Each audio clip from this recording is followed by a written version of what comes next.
Hey, what's up, everybody? Andrew from Fantasy Aid here, and I'm joined by at Cubby Noel. Heyo. We are discussing the 2017 trade deadline that happened about a week ago. A lot of fantasy stuff went down, especially fantasy-wise in closing positions. Oh, big time, big time. But of course, the first big trade was the Jose Quintana trade to the Chicago Cubs. Yeah, initially I hated the trade and I actually tweeted. I said the Cubs got ripped off. That was my initial reaction, but then Mm-hmm. kind of stepped back, took a deep breath and really analyzed it and it started to make more sense. Eloy is what, a top 5, top 10 prospect. However, he's still in a high A ball, so he's probably a 2019 ETA. Mm-hmm. And obviously the Cubs are in the middle of contending right now. And then of course you combine that with the fact that the rotation loses Arrieta and Lackey, and so they need a guy to fill in. And Quintana's not just some scrub. He's got a 3.35 ERA the previous 4 seasons. He's 28, and a lot of teams want what he offers, which is cheap, and he's under team control for the next few years. And of course, he's good. And Right. so the more I thought about it, it made a lot more sense. I like knowing that he'll be in the rotation through 2020. And as much as it hurts to lose Eloy, I mean, sometimes you got to give up something to get something, and that's the price of quality team controlled pitching these days. Fantasy wise, he was always known as the guy that would get quality starts but would never get any wins because of that White Sox team. But his win prospects have risen dramatically, fantasy wise, going to the Cubs, and that definitely raises his profile, fantasy. Oh, for sure, and even strikeouts should go up a tick. Faces a pitcher 2 or 3 times a day. Maybe he gets another 1 or 2 strikeouts per start. Eloy Jimenez has been tearing it up for the White Sox, batting 354, 5 home runs, 19 RBIs, a little bit over 1,000 OPS so far. Obviously, this is A ball. He's, as you said before, he's got a long way to go. 2019 at the earliest, most likely. But it made sense for both sides. Yeah, it definitely did, and I'm sure when he does come up, he'll start dropping bombs. This could be White Sox Cubs trade from the early 90s where the Cubs acquired Sosa. So maybe he plays right field just like Sosa. So maybe he starts doing what Sosa did for the Cubs for the White Sox in a couple of years, and I'll hate the trade maybe, but for now I get it. I Mm-hmm. like it. So Right. And obviously, the Cubs made another trade going after Justin Wilson and Alex Vila, giving up their other top prospect, yeah, Candelario. He Candelaria. was Yeah, he was their last remaining MLB.com top 100. He actually got called up yesterday by the Tigers. And this makes a lot of sense again because Wade Davis more than likely will not resign next year. He's a free agent. So Justin Mhm. Wilson has closed before. He could take over as the heir apparent for the Cubs closing position Right. next year. And like you saw a lot of trades that we'll go into later, teams that think they're going to be in the playoffs, if they're not getting starting pitching, then they're improving their bullpen because as you know, awesome relief pitching is that much more valuable in the playoffs because you can shorten the Absolutely. games. You're not worried about, it's all or nothing. So And you've it got makes a lot of sense. 4 or 5 teams that just have stacked bullpens now when they didn't before because so many relievers traded hands over the last few days of the deadline. Oh yeah, and if you want, we could just transition right into some of these relief pitchers that moved around and how it impacts fantasy. Right. I guess we'll start first with AJ Ramos, who luckily is still a closer. He is closing for the Mets now. He got traded from the Miami Marlins to the Mets, so he's closing there. So that's thankfully Fernando Salas no longer has to close because I've seen Salas before in St. Louis, and it's not pretty. It's not, yeah. When the trade was made, and people were like kind of scratching their heads because the Mets are out of it, but Ramos is signed through next year. And if you are desperate for saves, go ahead and grab them. Hmm. Might as well. And as far as more opportunities, probably not because the Mets aren't good. But Hmm. you could do a lot worse if you're desperate for And obviously, saves. Brad Ziegler takes over the role in Miami. Former, I think, yeah, he closed before. It was either Arizona or in Oakland, but I think Ziegler does have closer experience. Yeah, again, if you're desperate for saves, go ahead and grab him. He's not going to give you a ton of strikeouts, but at least he does play in a nice pitcher's park for the most part. So if you're desperate, go ahead and grab him, I guess. I guess so. Let's talk about the team that did the most, in my opinion, for their bullpen, and that's the Washington Nationals. Oh yeah, they needed help big time. It seemingly everyone they put in the closer role either got hurt or just was terrible. Right. And Glover's so on the DL for 68 DL. Sean Kelly couldn't yeah, crack it, and training was a training sucked. disaster. So So they they get definitely solidified that bullpen now, though. big time. I still don't think their bullpen is better than some of the other projected playoff teams, No. but it's definitely much improved considering what they had. So now they got Kinsler probably in the 7th or maybe even 8th. Maybe share that duty with Ryan Madsen, who's had a good year. Right. And so far, Doolittle's been Seems doing to be most of the getting ninth inning work. Yeah. Right. And he's actually had a good year too, quietly. So Yeah. they've definitely made improvement. And if those guys are probably gone in your fantasy leagues, but if for some reason a Madsen or a Doolittle are out there, go grab them because they're on one of the winningest teams. Will get many save and hold opportunities going And forward. obviously, those were closers in Oakland and Minnesota, which means they've had closing changes there. Matt Belisle is closing for the Twins. I'm not too interested in him unless you're absolutely desperate for saves. I'd much rather see Taylor Rogers close, but he's currently the setup guy. If you need holds, Taylor Rogers has been pretty good holds guys. I have him in a couple leagues, but right now it seems like Matt Belisle has the hold in Minnesota. Oh, for sure. And in Oakland, Casillas finally been, I think, sounds like demoted from the role, and it'll probably be Blake Trainen going forward. Yeah, good luck with that. Yeah, good luck with that. So another team that definitely bolstered their bullpen. The Dodgers got a few guys. Yeah, I mean they got Cingrani, who's a lefty, and they got another lefty in Tony Watson. Watson was actually one of the better relief pitchers, like in 2014 and 15. He struggled a little this year, lost his closing role to Felipe Rivero. But yeah, but he's still a quality guy. If you need holds, go grab him. Obviously, the Dodgers seemingly win every game. Cingrani, I probably wouldn't bother with. I think he's more of a 5th, 6th inning guy if the starter doesn't last long.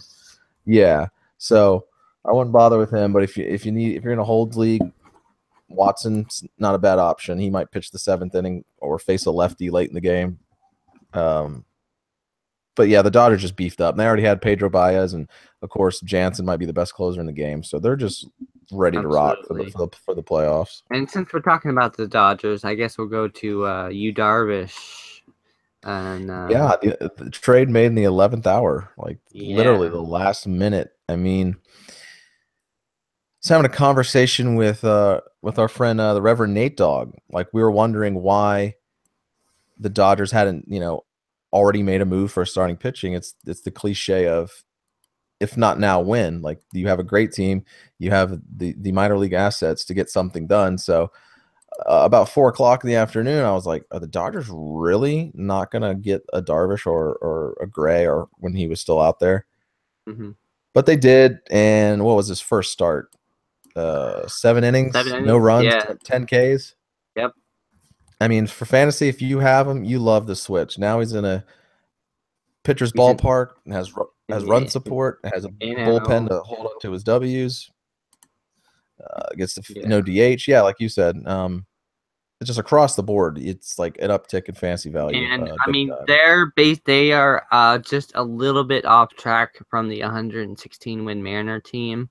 It's just proof you can buy a division because Colorado and the Diamondbacks are nothing to sneeze at, but the lead's just so ginormous. They have bought and sold that division. Oh yeah, I mean it's they spend money and then they have an insane farm system, so it's insane. And it's similar to what the Cubs were just a year or two ago. They started spending a little money with Lester and a couple other guys. but then they promoted all their big name prospects, and here they are. But the Dodgers are that to like the nth degree because Yes. they can spend even more money, and they still have a great farm system. One of the big prospects that went back to Texas, obviously, is Willie Calhoun. I was looking for Willie Calhoun to come up because there was an opening at second base with the Dodgers, but it now seems like he's transitioning to an outfield spot with Texas, obviously, because there's no room with Rougned Odor holding down that second base spot. Yeah, I wonder if he gets called up in September. I don't know. I feel like He's ready. Texas He's left. ready. Okay, I know he's got some power and he's got some patience. And left field in Texas seems to be a revolving door this season. Mm-hmm. With guys like the Shields and what have you. So maybe he gets called up sooner than later. Calhoun's played 6 games for Round Rock. That's Texas AAA. In those 6 games, he has 4 homers, 8 RBIs with a 280 average. Overall, he has 27 home runs on the season with a 296 average, and this is all in AAA. Obviously, it is the Pacific Coast League. They always inflate the numbers a little bit, but this is a guy that can hit for power. He doesn't strike out a ton. I'm really excited for him, and I think we will see him before the end of the season, and I think he will have some fantasy impact down the stretch. Yeah, I mean, the Texas is basically playing for nothing, so there's no reason for them not to call him up at some point. And speaking of players that were moved to the outfield, Rye Hoskins has recently been playing left field for the AAA Lehigh Valley affiliate for the Phillies. Yeah, you got to think he's up within the next couple weeks, if not sooner. The guy is I think he's got 25, 27 home runs. 27 home runs. He had 38 like last year. Yes, and what's most impressive, and I know you'll like this, is when you look at his strikeout rate, it's like 13 or 14%. Right, and he walks a ton. And that really stands out. You expect the guy with 27 home runs this year, 38 last year, that's strikeout rate is going to be in the mid-20s, especially for a minor leaguer, but nope. Right. So I'm really excited about him. Got a couple shares, and if he's not up soon, then I don't know what the hell the Phillies are doing. Right. They had to move him for the outfield for a reason. He's got a career 903 OPS in the minor leagues with a 286 average, 375 on base percentage. This is a guy I think is underrated when it comes to prospect rankings. He is. He doesn't have the cachet as some of the other guys, and which kind of annoys me because I've tried to trade him a few times to a certain teenager that we know, but he just doesn't give Hoskins any credit. And I think he's making a big mistake. Mm-hmm. I like Hoskins quite a bit. That's not. I do too. I think he will be a great power hitting first baseman. I mean, we might be looking at another Ryan Howard coming into the Philadelphia. Yeah, that strikes out less probably. Yeah. One of the most underrated trades, I think, this was Tim Beckham to the Orioles. He's been on fire since he was traded there. He's been great all year with 15 home runs, but he's batted .396 with 4 home runs and 9 RBIs in the last 14 days. And he's playing in Camden Yards. He's eligible at first, second, and shortstop. And actually, as I was talking about him, I picked him up in one of the leagues. I was like, well, he's available. I got to pick him up. But that was in the League of Evil trade, Tom's league. This is similar to Darvish moving to the Dodgers. Like, his stock went up, so did Beckham's. And Beckham already had almost default ownership just based on his position eligibility. He offers you so much. He's great, especially if you're one of those managers that only like 1-2 bench spots for your hitters.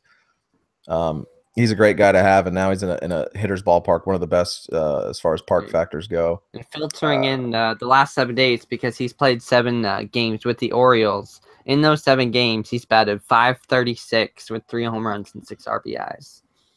Yeah, I think I have 1 share, and if he's still out there in your leagues, I'd go grab him. Worst case scenario, he can plug and play on your starters. He's 54% owned. He's actually jumped 21% in the last day, so people are starting to take notice. Yeah. Well, there you go. Now, a guy that got downgraded in a trade to the Orioles, and that's Hellickson. Yeah, that was a head scratcher when it occurred because the Orioles are obviously out of it. But from what I read as the reasons as to why they acquired him, The Orioles simply need an arm. Mm-hmm. Their starting pitching, as you know, has been just pure trash. Their bullpen is not going to like the bullpen arms are going to literally fall off in a few weeks. Yeah. So they needed a guy that can just simply eat innings to get this rotation, get the pitching staff as a whole, get them through the season. Okay, that's all he was pretty much acquired for. And he was already barely fantasy relevant. The strikeout rate was terrible, and now he's 35% owned, and I'm gonna say that's way too much for him. I don't have any Hellickson shares, and I don't want. I do not. Yeah, I definitely avoid him unless you're in just some super deep league. It's streaming option maybe, but not even that. Yeah. I mean, he did pitch a good game last time out, and he does have the Angels coming up, but you know. But yeah. What about Jonathan Lucroy to the Rockies? Now, how has he done since he's gone to the Rockies? Because I mean, I like the move for the Rockies. They didn't have to pay a ton for him because his value was so low because he's been so crappy. In the last 7 days, how has he he's done, 3 actually? for 9. Okay, so he hasn't played a ton in the last week. I don't know, man. I mean, a lot of us were high on him. I did not actually draft him anywhere, but he was one of the few catchers I was willing to take in the first 10 rounds. Yeah, same here. Maybe he gets it turned around that he's in Coors. If he's available in your league and you have a worse option starting for you, I mean, it doesn't hurt to grab him. Yeah, but I mean, he can't go anywhere but up. That's for sure. I mean, 245 average, 4 home runs, 28 RBIs. Those numbers look like a waiver wire catcher, not a guy that's currently 83% owned.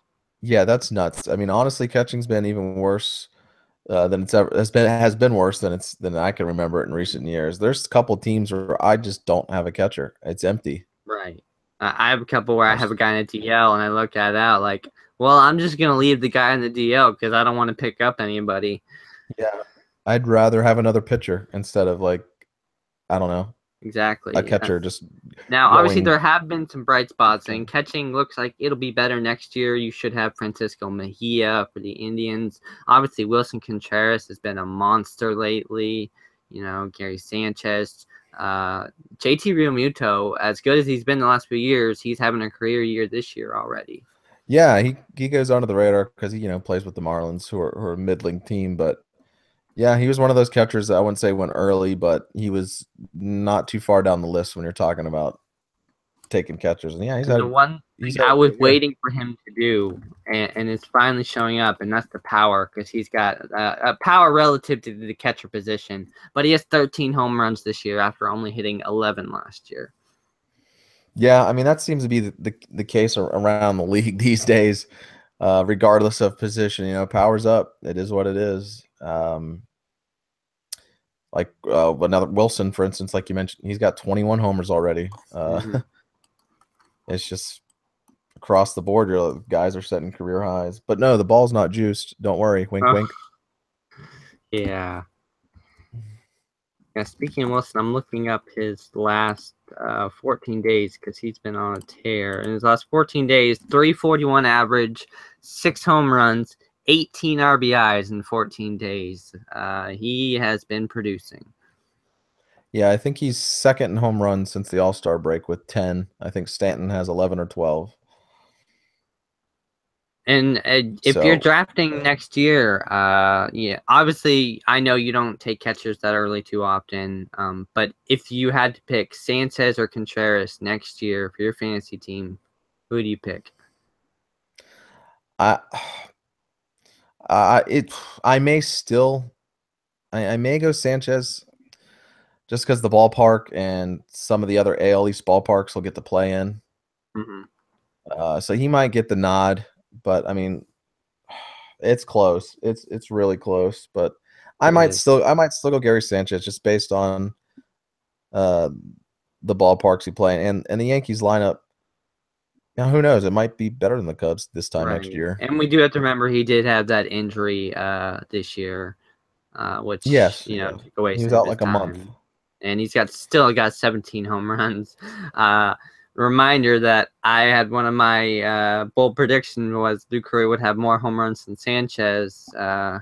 So far, it's 4-17. So Yeah, that's surprising.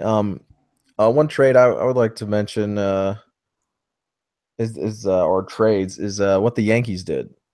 The Yankees already had a good bullpen with Betances and Chapman at the end of it, but now they added Conley, brought David Robertson back. So now it's like they can go if they wanted to pull a starter to the 5th inning, they'd be perfectly fine. When you can go Conley, Robertson, Betances, and Chapman, that's nuts. exactly, and they need to do that. Outside of Severino, their bullpen, their staff hasn't been great. Yeah, and moreover, I don't know the Yankees farm system that great, but in talking to our buddy Jose, they didn't give up the world to get these guys, as No, far they as I didn't. know. And of course, the biggest acquisition was Sonny Gray, and Mhm. so the Yankees they're going for it. I wouldn't say they're all in because they're still young and trending upwards in their rebuild, but they see the playoffs in front of them. They obviously are going for it, and obviously Gray moving from Oakland to New York should pick up more wins based on run support and a bullpen Right. protecting leads. Yeah, only However, unfortunate side effect is which you're probably about to mention. yeah, go ahead. Yeah, the The ballpark, of ballpark. course. Yeah. Yeah, Yeah, currently the Yankees are 3 games out of first place behind Boston, and they're currently leading the wild card.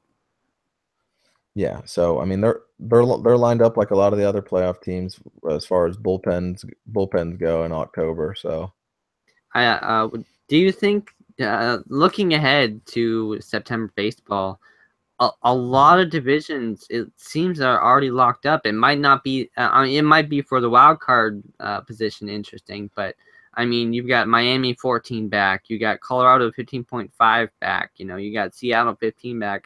Half the divisions are almost basically locked up at this point. yeah, I haven't taken a look at the wild cards, but I think that it looks like the NL Central. I'm waiting for the Cubs to pull away, but they got the lead. They got it rather quickly, but that could go down. Just want to keep an eye on it. And I think the AL Central, the Royals have come on strong, They have, and so Milky Cabrera they're not additions going really help away. with them. Milky's actually been tearing up the ball lately. Um, I think it was 30 hits in the last 14 days. No, I'm thinking someone else. No, that's last 14 days. Yeah, 314 average, 16 hits, 1 home run, 6 RBIs for Cabrera. I actually picked him up in a league that he was unowned in, just because he has been hot for the Royals lately. But if you look at it now, I mean, this just speaks to how good the Dodgers are. They've got the division locked up, but the Cubs, who are currently leading the Central, would be 5.5 out of the wild card, because that's currently what a little bit less than that. Milwaukee's 5.5 out, so they'd be something like like 4 5 out. out. 4, yeah. Yeah, I mean, some years that happens, and as far as reality goes, I'm always of the same thought process. Just get in. Right. Just get in. Like, some years they're down. Like I think the Cardinals one year was it 06? Yeah, What 06. they Were like an 88 83 wins team, or something? I think it was 83 team win. Yeah, they won the division in the World Series. And American League wild card is so much more competitive. Yeah, The and Yankees are 2.5 up, but KC and Tampa Bay are actually tied for the second spot with 5 teams within 4 of the second spot. yeah, Tampa Bay is definitely the biggest surprise. I mean, going into the year, we just assumed they were going to sell at the deadline, but they're obviously in it, and they actually acquired some pieces. Now they weren't blockbuster pieces. They got Lucas Duda. They got I think they got some no-name bullpen help, and someone I'm not thinking of right now. But I think those moves were more of like, yeah, we're in it, and we're going to show our fans that we're trying. Wink, wink. Yeah. But I think in reality, it's just one of those moves. Like, look, we have a winning record. We're trying, guys. But I think in the heart of hearts, the GM doesn't think Tampa Bay's No. like championship quality whatsoever. I mean, when you look at the teams behind them, Seattle, I think, is a better team. Baltimore's upgraded. I think they're a better team. Now, Minnesota, that's not them. But I mean, Baltimore or Seattle, I could see overtaking Tampa Bay, but I think as it stands, if I had to predict, I think it would be the Yankees and KC for the wild card in the AL. Yeah, I'd probably tend to agree with that. Obviously, the Astros have their division locked up. The Indians should hold on. There'll be a couple races. Might not be quite as interesting as last year's races, but Mhm. as a Cubs fan, obviously, I'm intrigued because in 2015 and 16, they were pretty much assured a playoff spot come September. You know, in 15 they Mhm. had a good wild card lead, and then last year, obviously, they ran away with the division. So I'll be watching it down to the wire. I hope they pull away, but for some reason I don't see it happening. No, it seems to be either the year of being elite like the LA or being mediocre like a Cubs or Brewers team. Yep. So that's pretty much covering the deadline. Thank you, Cubby Noel, for joining. Hey, yeah, no problem. If you have any questions, you can hit me up at FantasyAbe1 on Twitter, or you can hit Cubby Noel up at Cubby Noel on Twitter. He also does Florida State. yes, Florida State podcasts if you're into Florida State, So definitely check out his channel, Cubby Noel. For Fantasy Aid, I'm Andrew. Thank you for watching, and thank you, Cubby. Yep, no problem. Take care.